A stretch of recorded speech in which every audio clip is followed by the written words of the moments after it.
It's your Locked On Flyers podcast for Friday, March 3rd, your daily dose of Flyers news, analysis, and high quality content that is feeling in some kind of way about that trade deadline, Russ. I mean, it was as bad as Wonder Woman 1984. It was.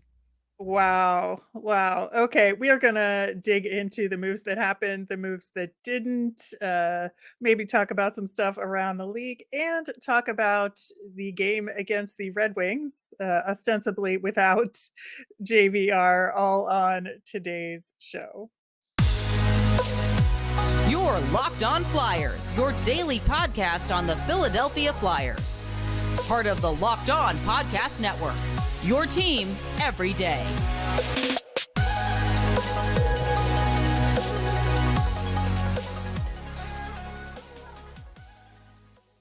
Hey there, I am Rachel Donner. You can find me on Twitter at rmiriam. I'm here as always with Russ Cohen, who is on Twitter at Sportsology.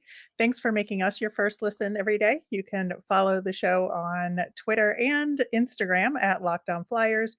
That is where we post about our episodes and Flyers news. You can also email the show at lockedonflyers@gmail. If you have any questions for us, we'll get to them in our weekly mailbag.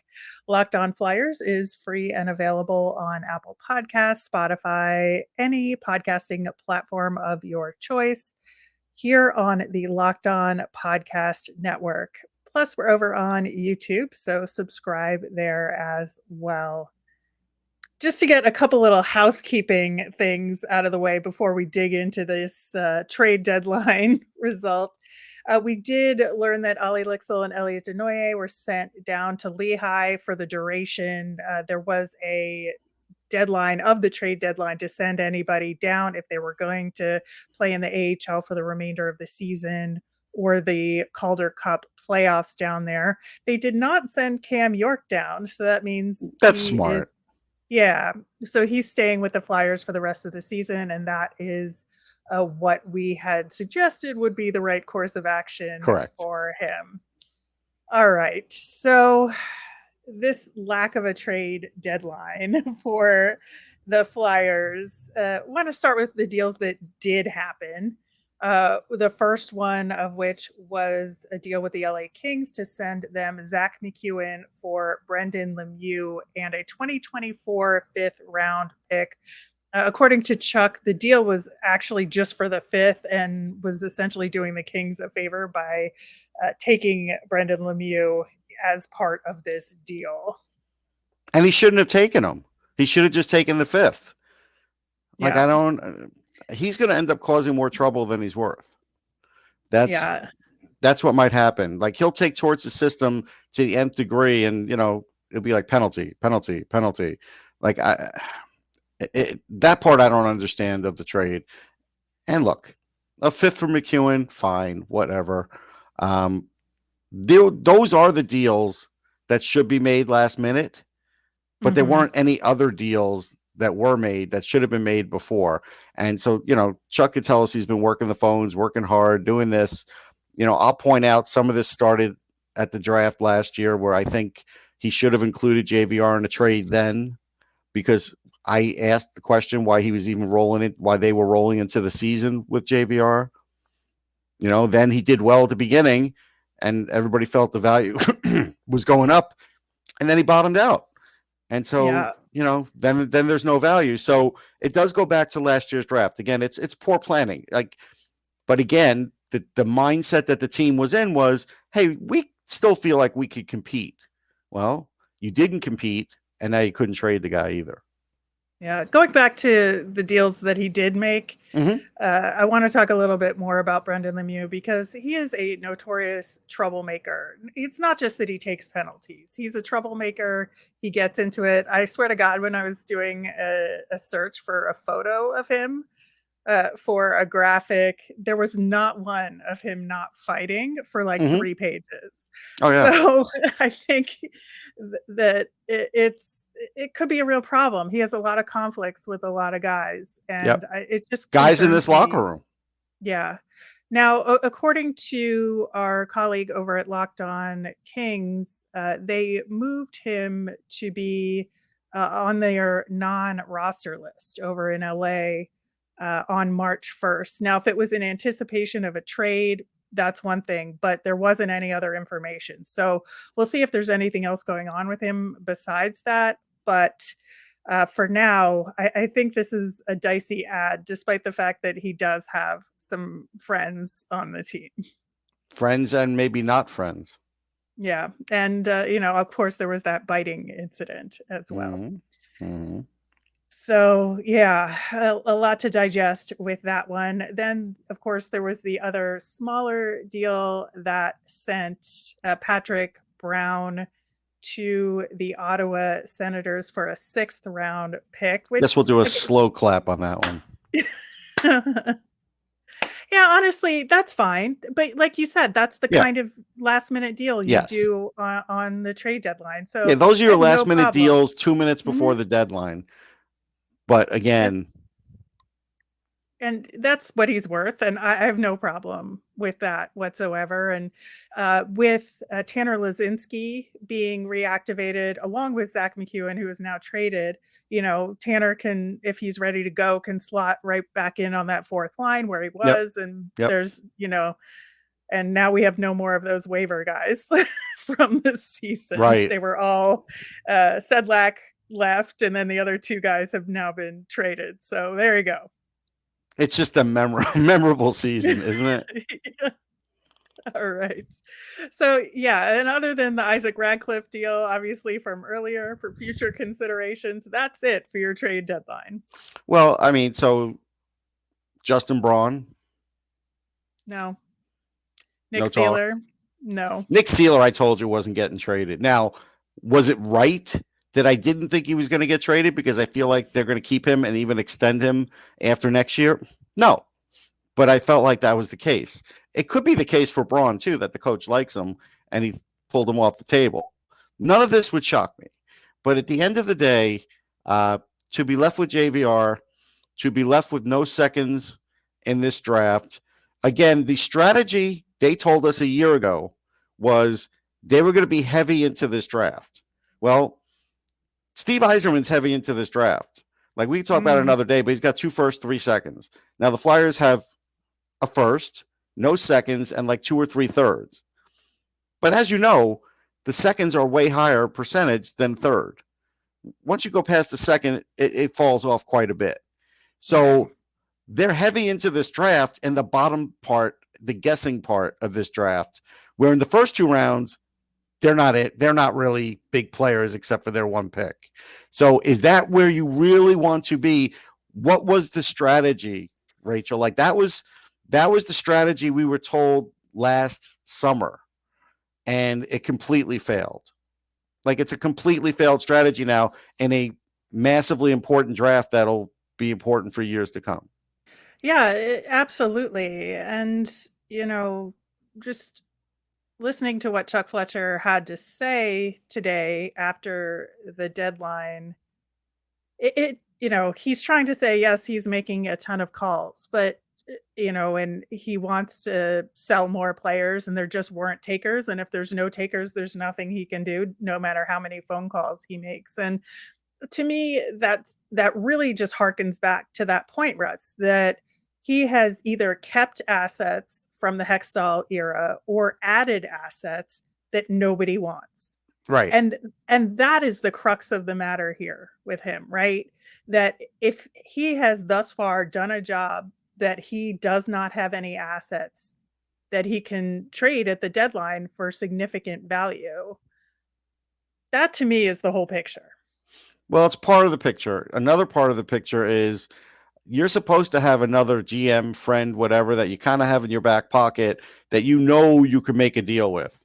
He owes you a favor, whatever. Clearly, Chuck doesn't have one. You need a GM that other people owe favors to, because that's how you get out of predicaments like this. Yeah, I mean, they're done with the Wild. I think Nashville is that to some degree, but after everything that went down, I think Nashville might be done, especially with Barry Trotz taking over. Right. I think if it was David Poile, then maybe that relationship would have continued a little bit longer, but I don't know that there's anybody left. Right. And that's bad. It is bad. All right, there's so much more to talk about with the trade deadline. We're gonna get into the details of what did and didn't happen with the no deal for JVR, and just talk about some more stuff related to what Chuck Fletcher had to say and stuff around the league. All that coming up next. Looking for a delicious treat, but don't want all the fat and calories? Then you got to try a Built Bar. I know my goal is to eat a little healthier this year. If you're like me, where you want to eat healthier but don't want to compromise taste, then man, I've got just the thing for you. You got to try Built. With Built, healthy is actually tasty. What makes Built so good? Well, for starters, they're covered in 100% real chocolate, and they come in unbelievably delicious flavors like churro, peanut butter brownie, and coconut almond. And what's even better is they're healthy. Only 130 calories, 4 grams of sugar with a whopping 17 grams of protein. And now you don't need to wait around to get a box. For years, we've been talking about ordering your Built Bars at Built.com. Now you can get them at your local Walmart or Sam's Club. That's right. Head to your nearest Walmart today. Walk to the pharmacy section and grab yourself a box of Built Bars. You could pick up a 4-bar box of cookies and cream, double chocolate, or coconut puffs. If you're close to the Sam's Club, then run in and grab a 13-bar box with our hit flavors, brownie batter, and churro. You can thank me later. All right, Russ. So there was a potential deal on the table for JVR with the Detroit Red Wings, who we are playing on Sunday. We'll get to more about that and their trade deadline in the next segment. But apparently, this was like the first real call that Chuck Fletcher got on JVR, and I believe it was for a 4th round pick. And Chuck Fletcher said that he would eat half the cap, so it was 3.5 million. And Detroit said, "Yeah, we're interested, but we'd have to clear another player in order to do it." They couldn't do it and pulled any potential deal at 2:30 p.m., so half an hour before the deadline, and there was no one else, and thus James Van Riemsdyk is a Philadelphia Flyer today. Okay, but again, for days now, you knew they would need a third team. Nobody was taking JVR at 3.5. We all knew that. Yeah. So everybody knew there had to be a third team. So 2-3 days ago, did you call Arizona? Did you call the Sabres? Did you call teams with it? It doesn't sound like you did. There were teams acting as Montreal acted as a third team in a deal. Yeah. Did you call Montreal? Like, it doesn't seem like he called any of them for that purpose. It seemed like he was calling teams and seeing if they wanted JVR at 3.5 and I'll take a contract back. But I think he did it wrong. I do. I feel like he needed to line up this third team days ago. And I don't think he did. I think he waited till the deadline because he thought the price would be higher. He gambled. He lost. I heard, and we don't know if it's true, like he was looking maybe for 2 picks at one time, early in the day. And maybe that's why there was no interest. He didn't talk about that. So we'll never know if that's true or not. But the point is, I think he was playing it wrong the whole time.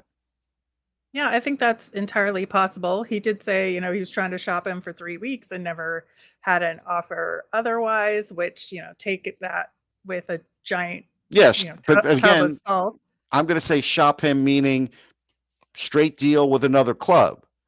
Get the other clubs involved. There were so many deals with other clubs. So many deals. Yeah. And, he apparently, like we said, did not get any offers on other expiring contract players. He did talk briefly about trading other guys. Gianna from the Inquirer asked about that because of Chuck's, repeated statements that he wanted to get younger. So, did they consider trading anybody else like a Kevin Hayes or Ivan Provorov or anybody to try and get younger? And he said that he had conversations about some other guys with teams, but ultimately didn't think it made sense right now and is going to reconsider over the summer.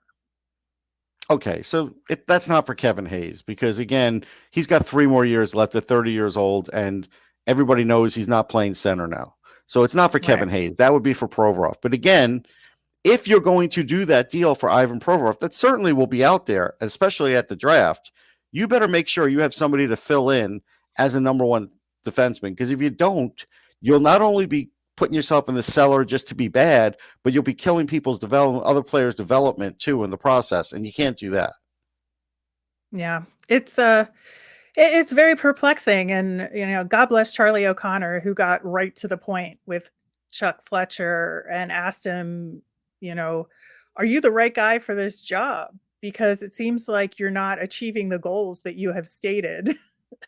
And was pretty blunt about it. And Chuck Fletcher said, "I'm not worried about my job. Whatever happens with me will happen with me. That's up to Dave Scott. But everything I do is about what's right for the Philadelphia Flyers and not taking shortcuts." And that's in part why we didn't make any more deals today. Okay, but also understand that there's a splitting hair situation here because Chuck made it a point to say that Dave Scott is still his boss and he's still reporting to Dave Scott. That could change. Yeah. Do you think that was very pointed? Yes. And mentioning Dave Scott specifically Yes. in that quote? Yeah, because he said it the day before, 2 days before, in his press conference pre-trade deadline. So he has mentioned Dave Scott twice now.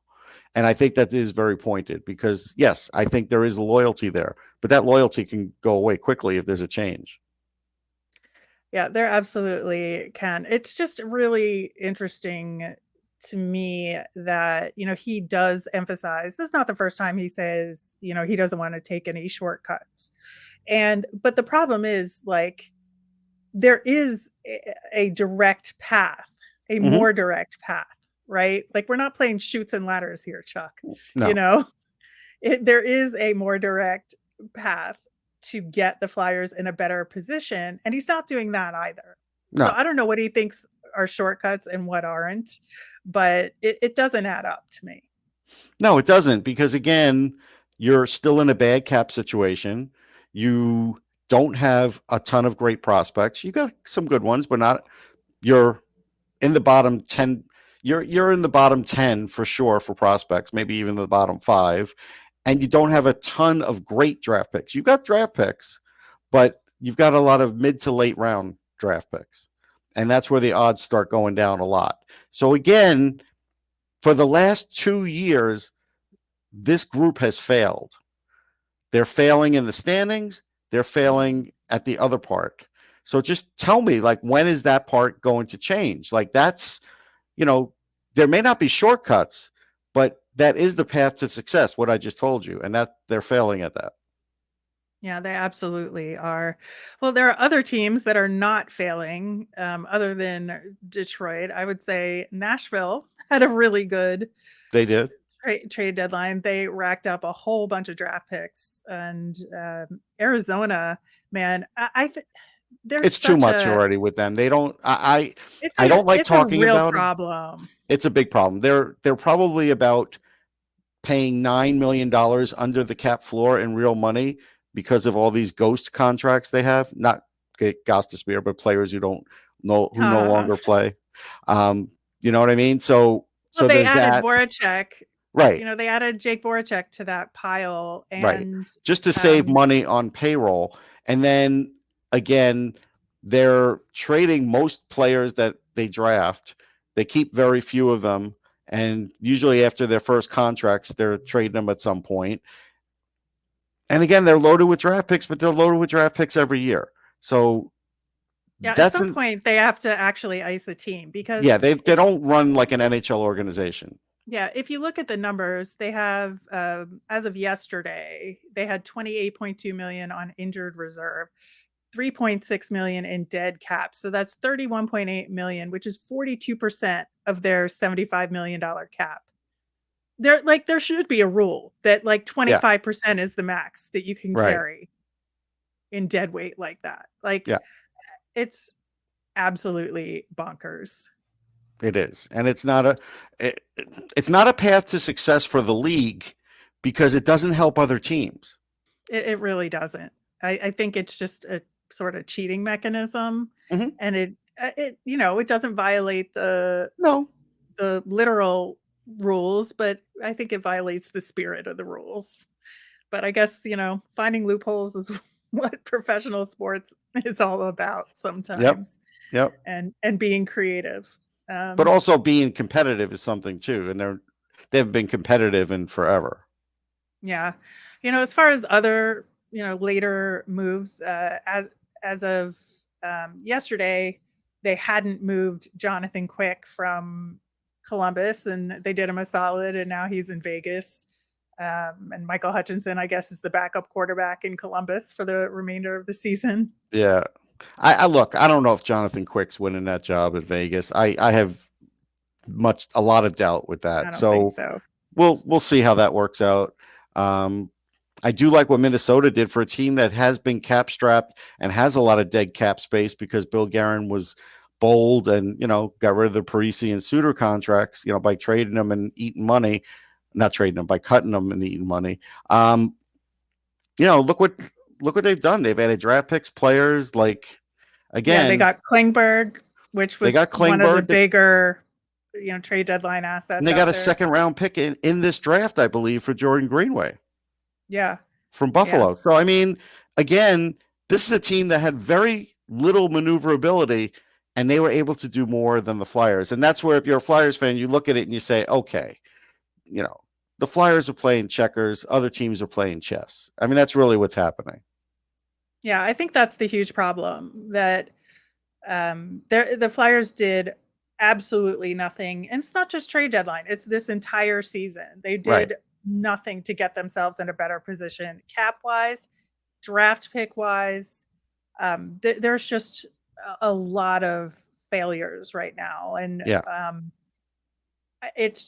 every single deadline or milestone that goes by that the Flyers don't do things to put themselves in a better position is another one, another little mark that says, I don't think Chuck Fletcher can do this, at the draft and free agency. What is that going to look like? They're just kicking the can down the road. And again, in a year, D'Angelo's gone, so you'll hopefully have some young defensemen there. But for next year, not a lot of money's falling off the cap, not enough to make a big difference. And you still wonder about Couturier and Atkinson, and the same worries are still there. And so there's not a great path to success for next year. So it's an easier path to the bottom, quite honestly. I mean, that's, Torts will keep that from happening, but because he is a good coach. But again, I don't know if he's going to make enough changes in the way he does things to kind of go with the strengths of what he's going to be dealt with. Because again, they're not going to have a tremendous offensive team next year. They're not. All right. Well, one of the other teams that did do a great job at the trade deadline is our opponent on Sunday, the Detroit Red Wings. And we're going to talk about them and the matchup a little bit coming up next. Today's episode is brought to you by Indeed. If you don't have players on the field or the ice with the right skills, whether it's breakaway speed or elite playmaking ability, you're going to have a tough time trying to win. And the same goes for your business. Indeed is a fast, simple way to make sure you're hiring MVPs. Instead of spending hours on multiple job sites hoping to find candidates with the right skills, you need one powerful hiring partner that can help you do it all. And one of the things that I love about Indeed is it makes hiring all in one place so easy. They partner with you on every step of the hiring process. You can find great talent through time-saving tools like Indeed Instant Match, assessments, and virtual interviews. With Instant Match, over 90% of employers get quality candidates as soon as they sponsor their job post. Candidates you invite to apply through Instant Match are 3 times more likely to apply to your job than candidates who only see it in search. So start hiring right now with a $75 sponsored job credit to upgrade your job post at Indeed.com/lockedon. Offer valid through March 31st. So go to Indeed.com/lockedon to claim your $75 credit before March 31st. Indeed.com/lockedon. Terms and conditions apply. Need to hire? You need Indeed. All right, Russ. So the Red Wings, man, they absolutely killed it at the deadline. So they picked up a 2023 first, which is a huge asset, a 2024 first, a 2023 second, 4th rounders in 2023, 2025, and then a 2025 7th rounder. Stevie Yzerman, He is so good at this. I mean, obviously, we know that from his time in Tampa as Hmm. well, but he gets a good return like 95% of the time, and he knows how to build assets at the same time as he is developing players and putting the pieces together. And you can see the steady improvement with the team on the ice as well. Yeah, they're as good as the Flyers now, like they are. So, and maybe better. Yep. And yet they still have all this draft capital and everything else. I mean, it just shows you the difference in franchises, and but also it shows you a difference in the leader. Like it when you have the right leader like this, and you know what you're going to do. Again, he made a very gutsy decision by making trades and deciding at the last minute, hey, we're not going to make the playoffs. He trades Tyler Bertuzzi, and the team was all around when it happened. So it was a very emotional moment, and Dylan Larkin had just gotten his extension the day before, and he's good Yep. friends with Bertuzzi, and it was really like a hard moment for the team. But management had decided, listen, we're not making it. We need to actually maximize on this deadline for this draft. It's that good. And they did. And I give them full credit. Yeah, and especially because, the East is so stacked, right? Yes. This year's that even if they could make a playoff run, he was realistic about their chances, even if they, eke their way into the playoffs. They knew they weren't going anywhere, no matter who they faced, right? Right. So there and they had lost a couple of games recently too that put them a little further out. And so Steve Yzerman said, you know what?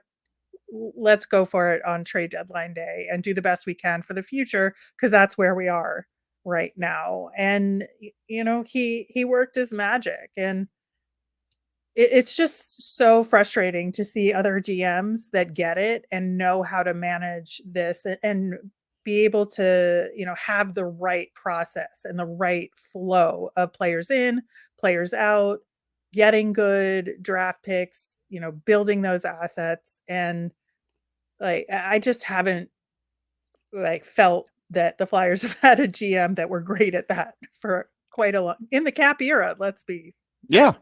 No, I mean, it's been a while. So on the plus side, they lost Hronek, they lost Bertuzzi. So yeah, they're a little weakened for when the Flyers are going Mhm. to play them now. And they got to watch out for Moritz Seider, though, because he's a beast and he will Yep. hit anything that moves.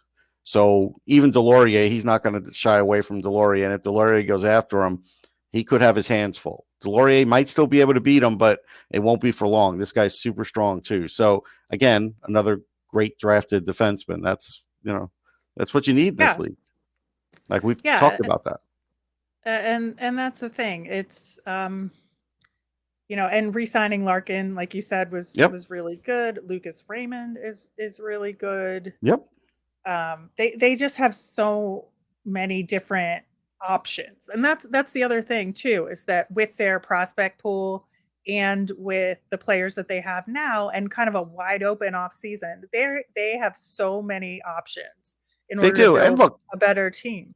and guys haven't fully developed sometimes. Zadina hasn't fully developed. Not everybody's been an A1 success, but they've had a lot of mini successes. Elmer Soderblom is a guy that is 6'7", who's a finesse player. I don't know if he'll be playing in this game, but he's a guy to look at the future. Michael Rasmussen, who went very high in the draft, was thought of being like a, first or second line scorer. He wasn't that. He reinvented himself, and now he's like a bottom six goal scorer who's tough because he's big.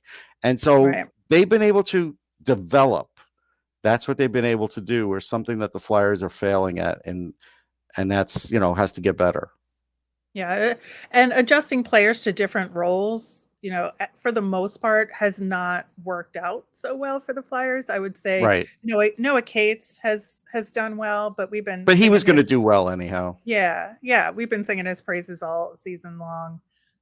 But you'd be hard pressed to find another Flyer whose role has changed significantly that has been successful. Hey, it was a career high for Zach McEwen for points. There you go. I said it. All right. Well, now he's in LA. So Right. congratulations. All right. Wrapping things up. Want some good news to end the show with and the week. Elliot Desnoyers was named the PHPA, that's the AHL Players Association, Player of the Month for February. So good for him. Yeah, that's great. I have some friends there. They do a great job, the PHPA. They don't get enough credit. People just sort of take it for granted. I think a lot of people think the NHL runs it. They don't. They have their own players association. So good for them and nice for Elliot. Yeah, so we've got that Red Wings game that we'll talk about on Monday. Then the Flyers go on a road trip to the Lightning, the Canes, and Pens. So we'll be talking about that as well. More on trade deadline debriefing, and we'll have our nemesis of the week. Gee, I can't imagine what that will be. I don't know. There's a lot of choices with me. There's a fire burning in me. I don't know. Yeah. All right. That'll do it for the show. As a reminder, we want to hear from you. Send in your questions or trade deadline thoughts via Twitter at Locked On Flyers. You can email us at lockedonflyers@gmail.com, or you can comment over on YouTube. I am Rachel. I'm on Twitter at rmiriam. That's RMIRIAM. I'm Russ. I'm at Sportsology, SPORTSOLOGY. Thanks for making Locked On Flyers your first listen today. Now make your second listen Game to Game NHL. It's every moment, every top performance, every result. Locked On Game to Game covers every game across the NHL with local analysis that only Locked On can deliver. It's on your Locked On NHL feed, available wherever you get your podcasts. Have a great weekend, everyone.